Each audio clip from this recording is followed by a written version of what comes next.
అమెరికాలో చదువుకొని ఉద్యోగాల కోసం H1B వీసాలకు అప్లై చేసుకునే విదేశీ విద్యార్థులు $1,00,000 చెల్లించాల్సిన అవసరం లేదని అగ్రరాజ్యం వెల్లడించింది.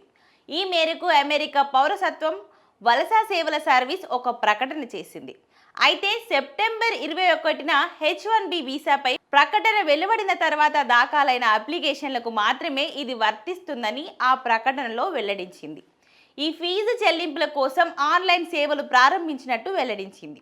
H1 విద్యార్థి వీసా హోల్డర్లు H1Bకి మారాలనుకునే వారితో పాటు ఇప్పటికే చెల్లుబాటు అయ్యే హోదాలో యుఎస్లో ఉన్న వారికి ఈ $1,00,000 ఫీజు నుంచి మినహాయింపు ఉంటుందని, ఇప్పటికే యుఎస్లో ఉద్యోగం చేస్తూ H1B వీసా కలిగి ఉన్న వారికి దాని రెన్యువల్, సవరణలు వంటి వాటి కోసం దరఖాస్తు చేసుకునే వారు కూడా ఈ ఫీజు చెల్లించాల్సిన అవసరం లేదని పేర్కొంది.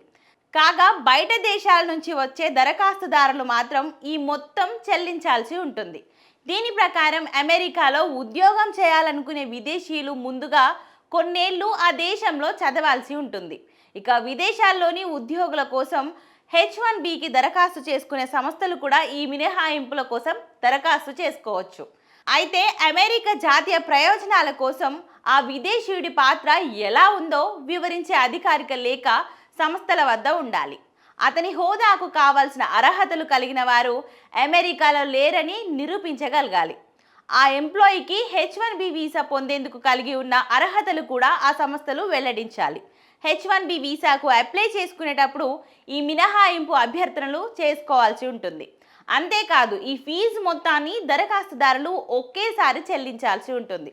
దరఖాస్తు ఒకవేళ రిజెక్ట్ అయితే ఆ మొత్తం తిరిగి చెల్లించరు.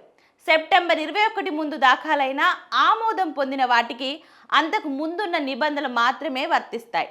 అంటే అలాంటి దరఖాస్తులకు పెంచిన $1,00,000 ఫీజు కూడా చెల్లించాల్సిన అవసరం లేదు.